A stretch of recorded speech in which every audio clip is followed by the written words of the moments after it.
कि अपना kind of बोल सकते यूआई रहने वाला है। और जी, तो हमारे पास यहाँ पे एक फॉर्म रहेगा और ये जो फॉर्म है इस फॉर्म में 4 इनपुट फील्ड्स अपने पास होने वाली 4 इनपुट फील्ड्स रहेंगी। इसमें क्या क्या रहेगा, user name, email, profile pic, password, और पासवर्ड के बाद हमारे पास एक बटन रहेगी रजिस्टर। क्या समझ पा रहे हो? अच्छा, तो ये जो यूआई रहने वाला है ना, ये एक पर्टिकुलर एपीआई पर रेंडर किया जाएगा। हम ईजेएस का यूज करेंगे, हम एक व्यू इंजन का यूज करने वाले हैं। कौन सा? ईजेएस। ईजेएस का हम यूज करेंगे। अच्छा, ईजेएस क्या करता है? ईजेएस बैकएंड में, देखिए बैकएंड का हम सर्वर क्रिएट करते हैं, लेकिन ईजेएस के अंदर हम उसमें यूआई क्रिएट कर सकते हैं। और एकदम बेसिक से स्टार्ट करेंगे, स्क्रैच से। तो स्क्रैच से स्टार्ट करने के लिए हम यहाँ पर कुछ पैकेज इंस्टॉल npm init -1 तो इधर पे एक फाइल हमें मिलेगी। इसके बाद एक पैकेज हम इंस्टॉल करेंगे एक्सप्रेस कॉम्बूस के बाद ईजेएस, जिससे हम अपना ईजेएस क्या है, व्यू इंजन। क्या है? View engine. तो ईजेएस हमें इंस्टॉल करना पड़ेगा और ईजेएस इंस्टॉल करने के बाद यूजर को रजिस्टर और बोल सकते हो टोकन जनरेट करने के लिए 2 पैकेज हमें चाहिए रहते हैं। पहला पैकेज होता है अपना JS। इस पैकेज से हम पासवर्ड को हैश में कन्वर्ट करते हैं और एक अपना होता है JSON वेब टोकन। तो ये पर्टिकुलर ये पैकेज भी हमें चाहिए रहेगा। तो देख, अभी के लिए एक्सप्रेस, mongoose, EJS, bgrip और JSON वेब टोकन इतने पैकेज हम इंस्टॉल कर रहे हैं। तो इन सभी पैकेज को इंस्टॉल करेंगे। ये पैकेज इंस्टॉल होंगे तब तक हम एक फाइल क्रिएट करते हैं। फाइल का नाम रहेगा server.js। server.js के बाद एक फोल्डर क्रिएट करेंगे src, और src के अंदर एक फाइल रहेगी हमारे पास app.js। और app.js में हम यहाँ पर रिक्वायर करेंगे एक्सप्रेस इक्वल्स टू रिक्वायर, और रिक्वायर हम यहाँ पर बोलेंगे एक्सप्रेस। ये एक्सप्रेस को आप रिक्वायर करो। एक्सप्रेस रिक्वायर करने के बाद एक वेरिएबल हम क्रिएट करेंगे const F equals to express, इसको कर सकते हैं कॉल, और module dot export equals to F, और यहाँ server.js में हम एफ को करेंगे रिक्वायर।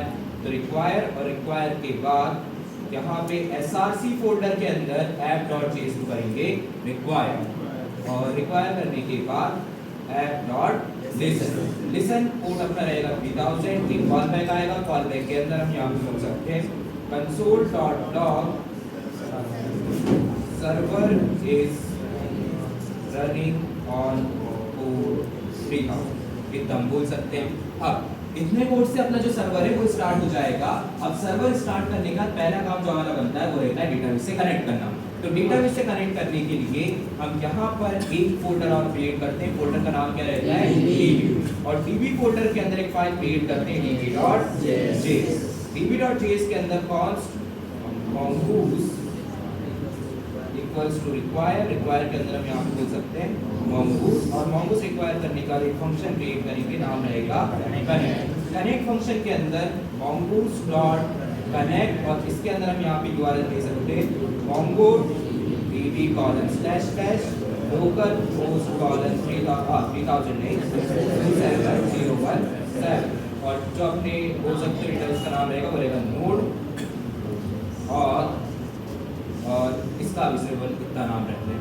जो हमारे डेटाबेस का नाम क्या है? नोड, और ये अपने डेटाबेस का नाम होने वाला है। और जब हम डेटाबेस से कनेक्ट कर जाएंगे तो दैट वाला पार्ट चलेगा, और दैट वाले पार्ट में हम यहाँ पे console.log कनेक्टेड टू डेटाबेस, और यहाँ एक पार्ट और रहेगा कैच, और कैच के अंदर हम कंसोल करवा सकते हैं और सिंपल कलर और correct error connected to database. और ये जो हमारा function module dot export equals to connect हम यहाँ पे बोल सकते हैं। तब ये जो कनेक्ट फंक्शन है इसे हम रिक्वायर करेंगे कहाँ पे? server.js में। तो server.js में से हम रिक्वायर करेंगे const connect equals to require, require हम बोलेंगे src फोल्डर के अंदर db फोल्डर पे db.js, और यहाँ पर तुरंत आके कॉल कर देंगे कनेक्ट। तो और अब अगर हम डेटा का सर्वर को स्टार्ट करें तो एक छोटा सा अपडेट और करते हैं पैकेज.json में server.js। और देन हम यहाँ पे बोल सकते हैं npx loading। तो अब यहाँ पे जो आपका image connect is not a function, ठीक है। तो कनेक्ट जो है यहाँ पे देखो बस एक चीज की गलती है, जो एक्सपोर्ट है इसमें एक हैश नहीं, ठीक है। तो अब यहाँ पे सर्वर चल जाएगा कनेक्टेड टू डेटाबेस।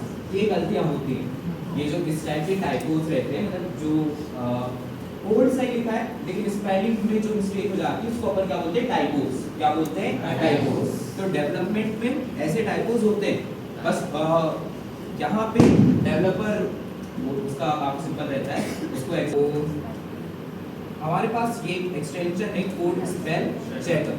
तो ये क्या करता है, जो स्पेलिंग तुम लिखते हो ना कोड में कहीं पे भी, अगर वो स्पेलिंग गलत होती है, ये एक्सटेंशन तुम बस इंस्टॉल कर लेना, देख लो ये एक्सटेंशन किसने बनाया है।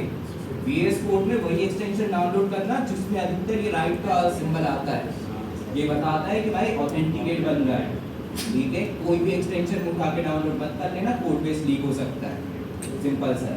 तो यहाँ पे कोड स्पेल चेकर ये एक एक्सटेंशन है, इसको डाउनलोड कर सकते हो। ये एक्सटेंशन अगर तुम्हारे सिस्टम पे रहता है, तो जैसे कि अगर मैं मान लो ये जो कनेक्ट है और इधर पे भी कनेक्ट की स्पेलिंग गलत लिखता हूँ, तो यहाँ पर दोनों जगह कनेक्ट की स्पेलिंग गलत है, देख रहे हैं, कनेक्ट की स्पेलिंग यहाँ पे भी गलत है और यहाँ पे भी गलत है। तो यहाँ पे ब्लू कलर की लाइन काइंड ऑफ आ जाती है, सी लाइन आ जाती है।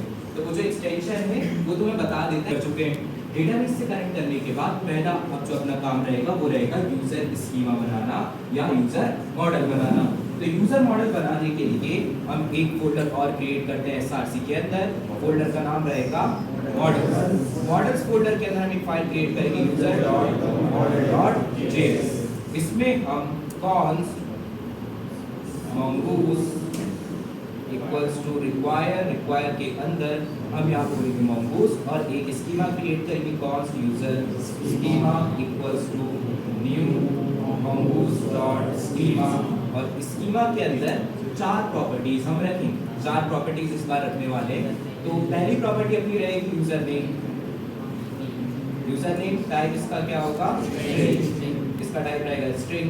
फिर हमारे पास दूसरी प्रॉपर्टी रहेगी दैट इज प्रोफाइल इमेज, ये एक नई प्रॉपर्टी है, तो इस पे अपन टाइप स्ट्रिंग रहेगी। और एक लास्ट प्रॉपर्टी होगी पासवर्ड। तो ये जो अपना पासवर्ड रहेगा ये अगेन क्या रहेगा, टाइप स्ट्रिंग। तो टाइप स्ट्रिंग इसको हम बोल सकते हैं। तो टाइप स्ट्रिंग यहाँ पर होने वाली user model equals to mongoose model, user इसका रहेगा इस मॉडल यूजर, और इधर पे हम module dot exports equals to user model, ये हम बोल सकते हैं। तो यूजर मॉडल क्रिएट कर चुके हैं। अभी तक हम 3 काम कर चुके हैं, पहला सर्वर स्टार्ट करना, दूसरा सर्वर और डेटाबेस को कनेक्ट करना, और तीसरा यूजर मॉडल क्रिएट करना। तो ये 3 काम हम कर चुके हैं। किसी कोई प्रॉब्लम यहाँ तक क्लियर है? अब हमें एक काम करना है कि ये जो आपको UI दिख रहा है, ये जो आपको UI दिख रहा है, ये UI हमें क्रिएट करना है हमारे फ्रंट एंड पे। ये API ही क्रिएट करनी पड़ेगी। और अच्छा, ये किस फैमिली का पार्ट है, यूजर्स फैमिली का पार्ट है। तो एक सबसे पहले तो यूजर राउट्स फैमिली हम क्रिएट करेंगे। तो इसके लिए app.js में app.use के अंदर हम बोल सकते हैं यूजर। अब यूजर ये जो फैमिली क्रिएट होने वाली है, इसके लिए SRC में एक फोल्डर क्रिएट करेंगे राउट्स नाम का, और राउट्स के अंदर एक बोल सकते हो फाइल क्रिएट होगी routes.js। और अच्छा, कोई भी जब राउट्स फाइल क्रिएट होती है ना, तो 3 लाइन तुरंत लिखा करो। कौन सी, इक्वल्स टू रिक्वायर के अंदर बोलते हैं एक्सप्रेस राउटर, और राउटर के बाद module dot put export router. ये 3 लाइन तुरंत लिख दिया करो। जैसे ही एक राउट फाइल क्रिएट करोगे तुरंत ये 3 लाइन लिख ही दिया करो। अब इसके बाद हम यहाँ पता क्या कर सकते हैं, ये जो हमने एक फैमिली क्रिएट किए थे, इन फैमिली के लिए जो राउट्स हमने यहाँ पे क्रिएट किए से रिक्वायर करेंगे। तो उसके लिए user routes equals to require के अंदर हम यहाँ पे बोल सकते हैं राउट्स फोल्डर के अंदर यूजर राउट्स फाइल को आप यहाँ पे रिक्वायर करो, और रिक्वायर करने के बाद इधर पे अपन यूज कर सकते हैं। तो अभी हमने यहाँ पर एक फैमिली क्रिएट की है राउट्स की। फैमिली कौन सी है, /users, ये हमारी फैमिली का नाम है। और इस फैमिली के जितने भी मेंबर्स रहेंगे वो यूजर राउट फाइल में आपको मिल जाएंगे। तो यूजर राउट फाइल में अभी अगर अपन चलते हैं तो एक भी यहाँ पर मेंबर नहीं है, एक मेंबर अब हम क्रिएट करेंगे। तो इधर पे हम बोलेंगे राउटर गेट, और गेट के बाद जो हमारा एपीआई रहेगी ये रहेगी कौन सी, रजिस्टर। देखो ये जो एपीआई की मेथड कौन सी है, गेट, और ये किस फैमिली का पार्ट है, यूजर्स। तो इसका जो पूरा नाम बनेगा वो कुछ इस तरीके से बनेगा, और मेथड क्या रहेगी, गेट। तो ये एपीआई हमारी बन रही है, और इस एपीआई पे होगा क्या, इस एपीआई पे हमें ये यूआई दिखाना है। क्या समझ रहे हो कि इस एपीआई पे ये यूआई हमें दिखाना है, और इसके लिए हमें EJS का यूज करना पड़ता है। अगर हमें बैकएंड पे कुछ भी यूआई दिखाना है तो एक टेम्पलेट या एक व्यू इंजन का यूज हमें करना पड़ता है। EJS one of the view engine है, बहुत सारे व्यू इंजन है अपने पास, लेकिन EJS उनमें से एक है। तो EJS का अभी अपन यूज करेंगे।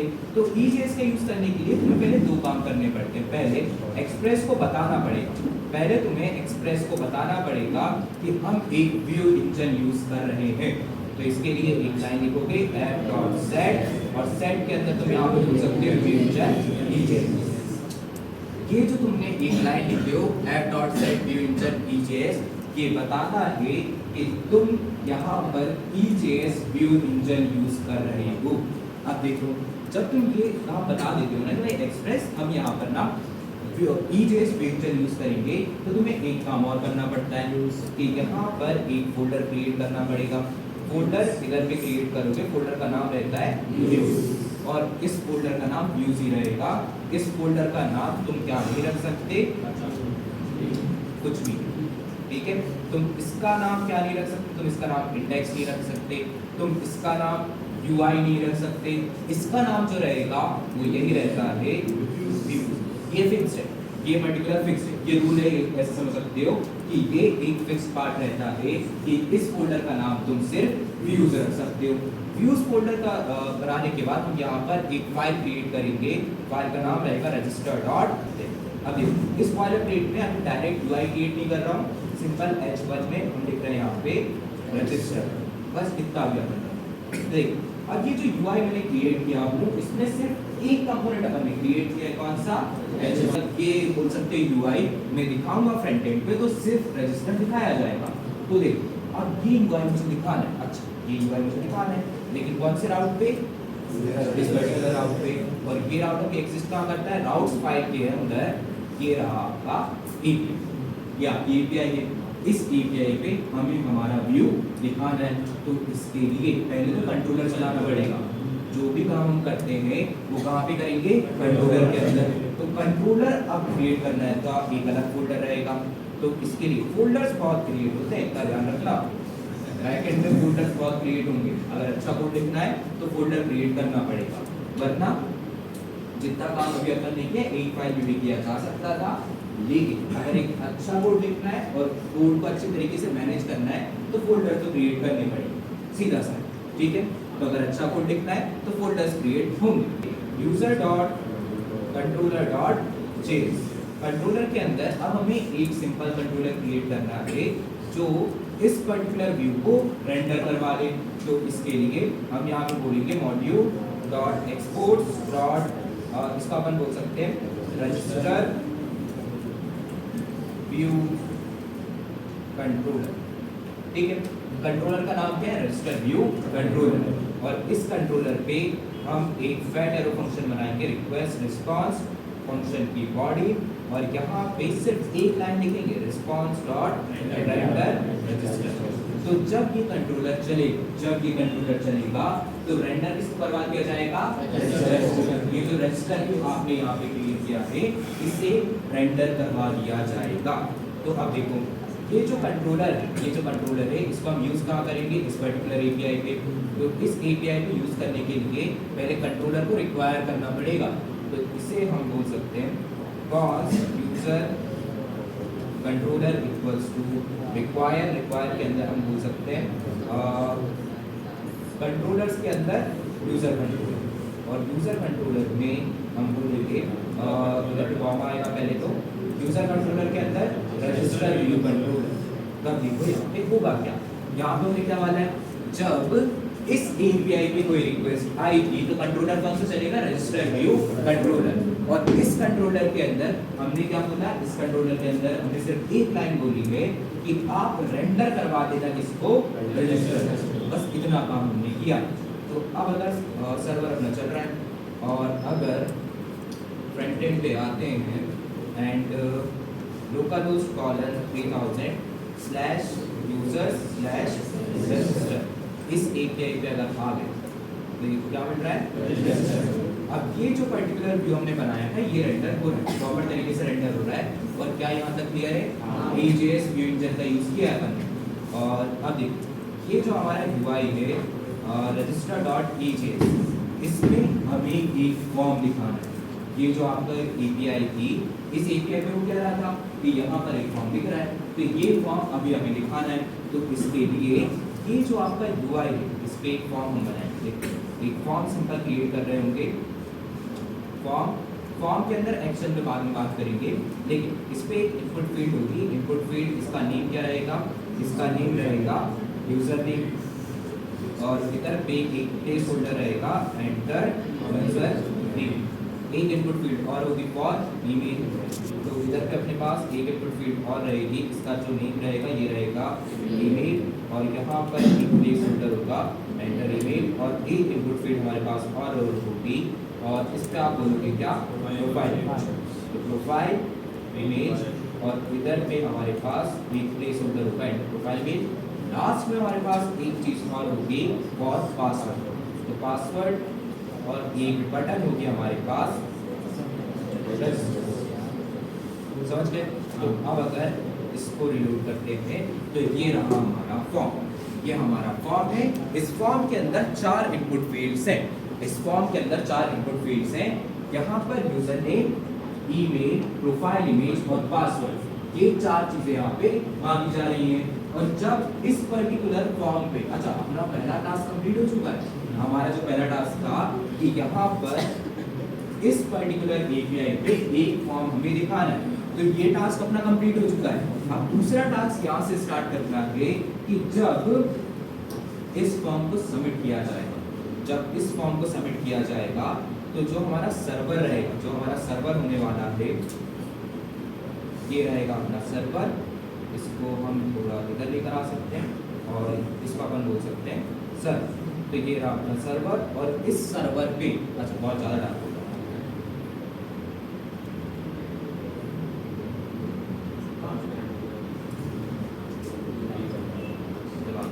ठीक है, तो अब तो दिख रहा है, ठीक है।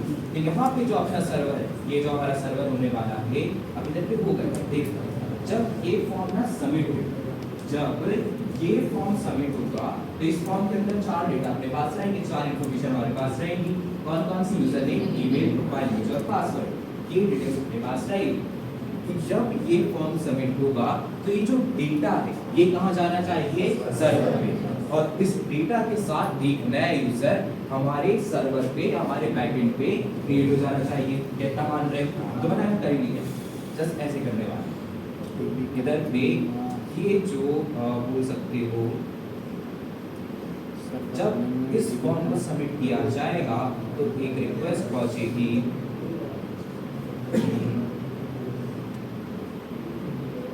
जब इस फॉर्म को सबमिट किया जाएगा तो एक रिक्वेस्ट पहुंचेगी हमारे सर्वर, ठीक है। अब ये जो रिक्वेस्ट है, ये जो आपकी रिक्वेस्ट है, ये पहुंचेगी आपके सर्वर पे, और इस रिक्वेस्ट के अंदर कुछ डेटा रहेगा। कौन सा डेटा रहने वाला है, जो इस फॉर्म के अंदर आप डालो, सिंपल सा है। इस रिक्वेस्ट के अंदर वो डेटा रहेगा जो आप इस फॉर्म के अंदर फिल करोगे। अच्छा, लेकिन रिक्वेस्ट अगर सर्वर पे जा रही है तो कोई ना कोई इसकी API तो ले रही होगी, कोई अपना तरीका रहता है। अगर डेटा आपको सर्वर तक पहुंचाना है तो कोई ना कोई API आपको हिट करनी पड़ेगी।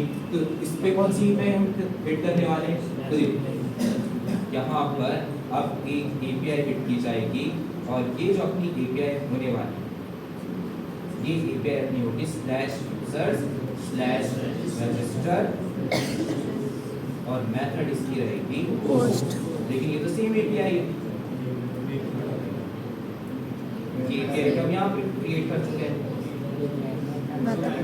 सेम API दिखती है, लेकिन इधर पे जो एपीआई है वो कौन सी है, मेथड क्या है इसकी, get, और इसकी मेथड क्या है, post। तो यही दोनों में डिफरेंस है, दोनों एक है की सेम है, लेकिन दोनों की जो मेथड है वो अलग अलग है। और ऐसी एपीआई जो अलग अलग काम करती है लेकिन दिखती एक जैसी है, बहुत सारी एग्जिस्ट करेगी एक सर्वर पे। किस टाइप की एपीआई सर्वर पे बहुत सारी एग्जिस्ट करती है जो दिखती सेम है लेकिन काम अलग अलग करती है। क्यों? क्योंकि उन दोनों की मेथड जो है वो अलग अलग है। पहले जो हमने एपीआई क्रिएट किए थे जिसपे यूआई दिखा रहे हैं उसकी मेथड क्या है, गेट। और जो दूसरी एपीआई है जिसपे हम फॉर्म का डेटा सबमिट करेंगे और एक नया यूजर क्रिएट करेंगे उसकी मेथड क्या है, पोस्ट। तो दोनों अलग अलग एपीआई में दिखती सेम है। देख लो slash user slash register slash users में एक इस टाइप की मेथड है गेट। हम एक एपीआई और क्रिएट करेंगे राउटर डॉट होस्ट और ये जो अपनी एपीआई रहेगी ये रहेगी रजिस्टर। और अब देखो ये एपीआई टोटल बनेगी कैसे, ये एपीआई आपकी रहेगी स्लैश यूजर स्लैश रजिस्टर, लेकिन जो मेथड रहेगी वो क्या रहेगी, होस्ट। तो बस मेथड की वजह से अलग है दोनों, वरना दिखती सेम है। अब देखो ये जो आपका रजिस्टर एपीआई होने वाली है इस एपीआई पे एक कंट्रोलर हमें चलाना है। एक कंट्रोलर कौन सा चलेगा, यूजर कंट्रोलर के अंदर रजिस्टर यूजर कंट्रोलर, ये एक कंट्रोलर हम चलाएंगे, अभी बनाया नहीं है। तो इस कंट्रोलर को पहले क्रिएट करते हैं। तो यूजर कंट्रोलर के अंदर एक कंट्रोलर हम और क्रिएट करेंगे module dot exports dot register user controller request response, और यहाँ पे हम एक कंट्रोलर का लॉजिक लिखेंगे। अच्छा अब देखो ये एपीआई, ये जो पर्टिकुलर एपीआई है ये हिट कब होगी, जब फॉर्म को सबमिट किया जाएगा।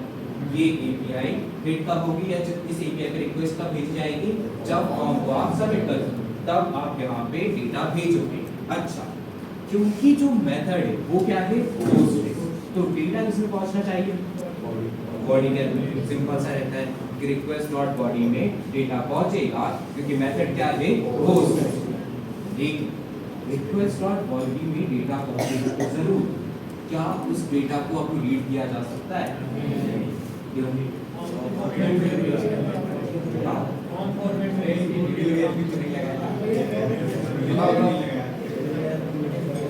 पहला मिडिलवेयर नहीं लगा अभी तक। अब हमारे पास दो मिडिलवेयर होते हैं, हमने अभी तक दो मिडिलवेयर यूज किए। कौन कौन से मिडिलवेयर हो सकते हैं, पहला मिडिलवेयर अपने पास होता है express.json, ठीक है। क्या वो मिडिलवेयर अभी काम कर पाएगा, नहीं। app.use और इसके अंदर हम बोलेंगे express.json और app.use express.url encoded और इसके अंदर हम बोल सकते हैं extended root, इतना हम कर सकते हैं। तो अब अगर इन दोनों मिडिलवेयर का यूज किया जाएगा तो रिक्वेस्ट डॉट बॉडी में हमारे पास डेटा आएगा। तो इधर पे जो हमारा कंट्रोलर है इसमें अब मेरे पास एक्सेस रहेगा कॉन्स्ट यूजर नेम का एक्सेस रहेगा, ईमेल का रहेगा, प्रोफाइल इमेज और एक खास चीज रहेगी पासवर्ड। पासवर्ड ये कहां से आएगा, रिक्वेस्ट डॉट बॉडी, ठीक है। तो रिक्वेस्ट डॉट बॉडी से हमारे पास डेटा आ रहा होगा। अब ये जो डेटा हमारे पास आया है इस डेटा के साथ हमें एक नया यूजर क्रिएट करना है और नया यूजर क्रिएट करने के लिए हमें यूजर मॉडल की जरूरत पड़ेगी। तो उसे अपन यहाँ पे रिक्वायर करेंगे पहले तो const user model equals to require और रिक्वायर के बाद मॉडल्स फोल्डर के अंदर यूजर मॉडल इसे अपन रिक्वायर करेंगे। रिक्वायर करने के बाद अब हम एक नया यूजर क्रिएट करेंगे। अच्छा एक चीज और, यूजर क्रिएट तो करने जा रहे हैं, रजिस्टर तो करने जा रहे हैं, लेकिन जो पासवर्ड रहेगा वो हैश में कन्वर्ट होना चाहिए। तो यहाँ पर पासवर्ड को हैश में कन्वर्ट करने के लिए एक पैकेज की जरूरत और पड़ रही है, const decrypt equals to require. Require के अंदर हम यहाँ पे बोलते हैं decrypt चेस।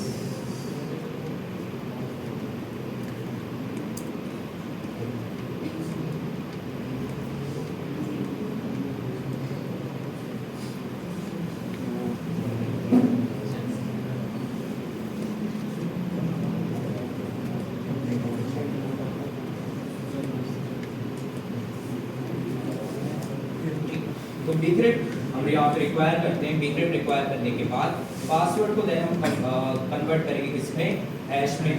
तो hash password equals to await bcrypt dot hash, और हैश हमारे पास सबसे पहले आएगा पासवर्ड, फिर हमारे पास एक नंबर आता है जो सॉल्ट का काम करेगा, और इधर पे सिंक का यूज करेंगे।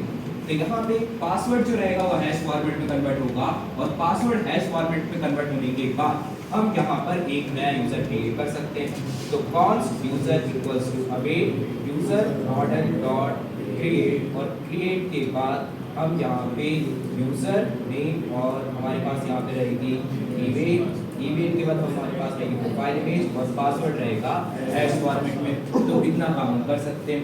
जो यूजर अब क्रिएट होता है, रजिस्टर पे दो काम होते हैं, रजिस्टर पे दो काम रहते हैं। पहला रहता है यूजर क्रिएट होगा या रजिस्टर होगा, ये अपना काम रहता है। रजिस्टर पे यूजर रजिस्टर तो होगा, साथ ही साथ हम यहाँ पर टोकन भी जनरेट करते हैं। पूरे सर्वर पे टोकन दो जगह जनरेट किया जाता है, पहला क्या रहता है रजिस्टर, दूसरा रहता है लॉगिन। तो इन दोनों जगह पे आप टोकन जनरेट करते हो। तो यूजर यहाँ पे क्रिएट हो चुका है, रजिस्टर हो चुका है, और अब इसके बाद टोकन क्रिएट किया जाएगा। तो इसके लिए कौन सा, अच्छा उसके लिए एक और पैकेज चाहिए। यहाँ पे हमें एक पैकेज चाहिए const JWT equals to require, require के अंदर हम बोल सकते हैं जेसन वेब। ये एक पैकेज हमें चाहिए रहता है टोकन जनरेट करने के लिए। तो टोकन जनरेट करने के लिए हम यहाँ पे बोल सकते हैं JWT और साइन, और साइन के अंदर पहला पैरामीटर रहेगा अपना पेलोड। क्या रहेगा, पेलोड। पेलोड वो डेटा रहता है जो आपको टोकन जनरेट करते टाइम आप डालते हो, रहता डेटा ये, बस एक अलग नाम दे के रखा है। ये क्या नाम बोलोगे, पेलोड, बस एक अलग नाम दे के रखा है, रहता डेटा ये। तो इधर पे हम जनरली डेटा डालते हैं आईडी, जो कि आप बोल सकते हो यूजर डॉट अंडरस्कोर आईडी। फिर यहाँ पर एक डेटा और डाल देते हैं ईमेल, तो यूजर डॉट ईमेल। तो ये दोनों चीजें डाल देते हैं, और फिर यहाँ पर एक सीक्रेट आता है। तो सीक्रेट को हम यहाँ पे बोल सकते हैं नोट और चल रही तुम्हारे में, ठीक।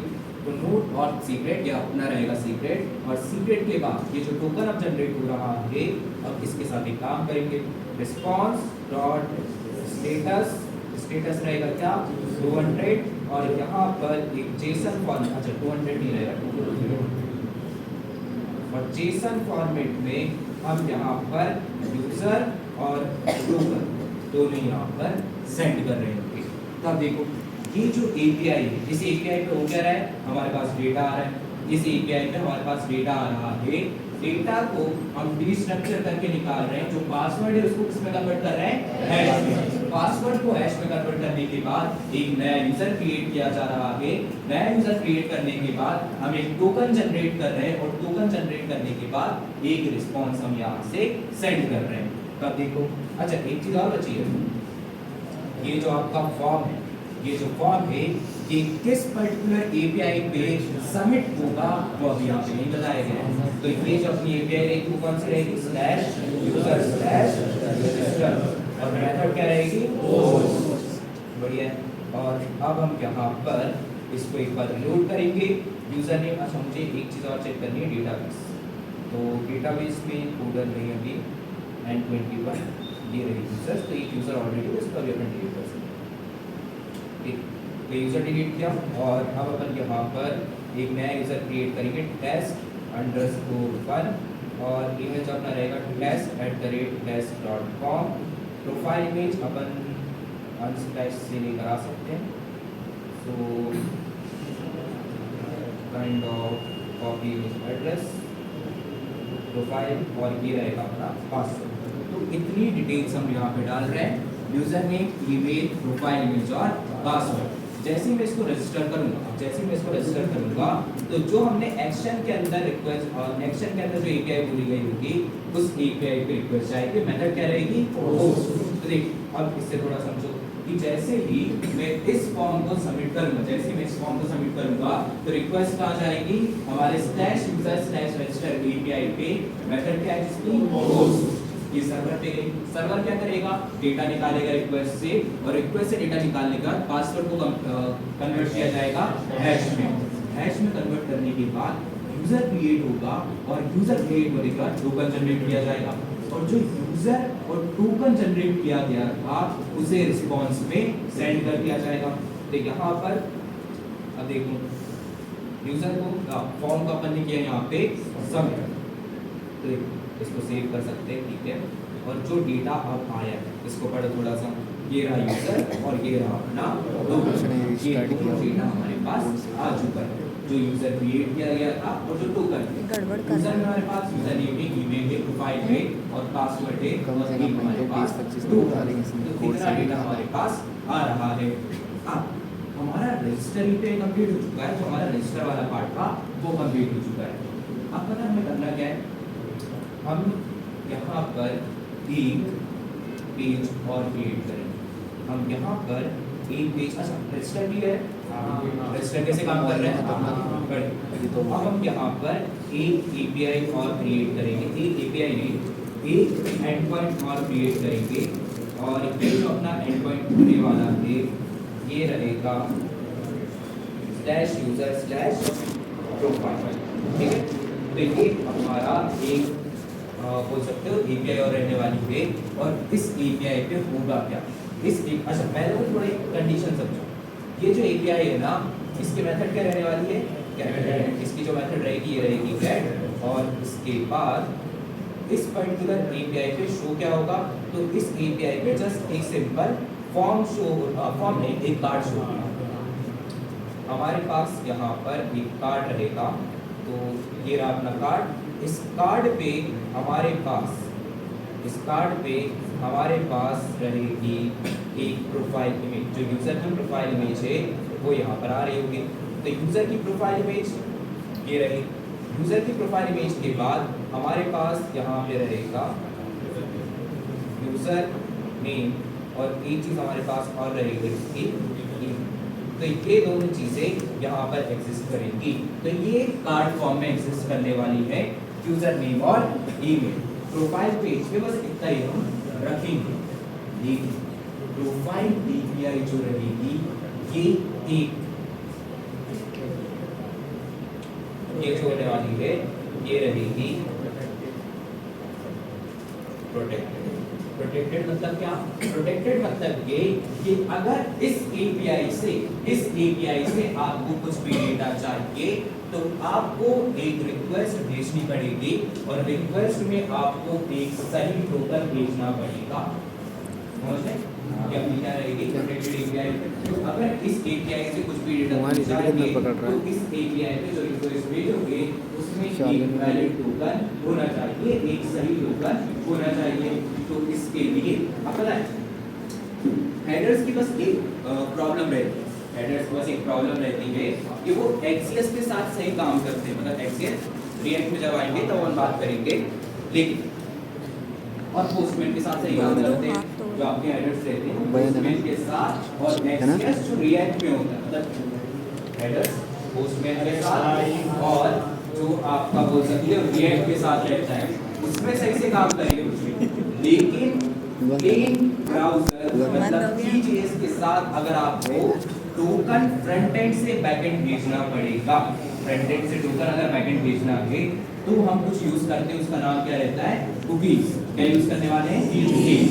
अब उसका बस थोड़ा सा एग्जांपल ले लो कि यहाँ पर जब हम पहले बात कर रहे थे अपन कल वाले एग्जांपल पे आते हैं जो हमने कल एक प्रोग्राम क्रिएट किया था कि जब यूजर रजिस्टर हो रहा था पोस्टमैन से तो डेटा रिक्वेस्ट कहाँ जा रही थी /user/register, कल की बात कर रहा हूँ, ठीक है। तो रिक्वेस्ट कहाँ जाती है /user/register पे, ये आपके लिए दो डेटा रिलीज करता है, पहला जो यूजर रजिस्टर हुआ था और दूसरा जो टोकन क्रिएट हुआ था। तो अब होता क्या है, ये जो डेटा है वो फ्रंट एंड स्टोर करके रख लेता है कि भाई कौन सा यूजर था और क्या टोकन आया था। तो फिर अगली बार जो टोकन आ रहा था वो रिक्वेस्ट में भेज दे रहा था, ये अपन कर रहे थे पोस्टमैन के साथ हम यही कर रहे थे। अब एक बात इतनी भी है कि जो टोकन है बिना टोकन के ये जो प्रोटेक्टेड एपीआई पे ये डेटा सेंड नहीं करने वाला, ये आपको एक एरर देगी अनऑथराइज्ड का। क्या एरर देगी? हमें करना क्या है, हमें अगर इस API से डेटा चाहिए तो रिक्वेस्ट के अंदर टोकन एक सही टोकन भेजना पड़ेगा। अगर इस API से डेटा चाहिए तो रिक्वेस्ट के अंदर एक सही टोकन भेजना पड़ेगा। अब चाहे वो हेडर्स के अंदर हो या वो कुकीज के अंदर, कहता समझ रहे हो? बस एक सही टोकन जाना चाहिए कहाँ? हमारी API पे। अब वो हेडर्स के अंदर भी हो सकता है और हमारे कुकीज के अंदर भी हो सकता है। और ऐसा होता है, कभी टोकन आपको हेडर्स में मिलेगा, कभी टोकन आपको कुकीज में मिलेगा, दोनों जगह। कुकीज जो है वो एक बोल सकते हो लेटेस्ट वर्जन है, नया वर्जन है, कुकीज में आप टोकन का यूज कर सकते हो। हेडर्स जो है वो एक पुराना वर्जन है।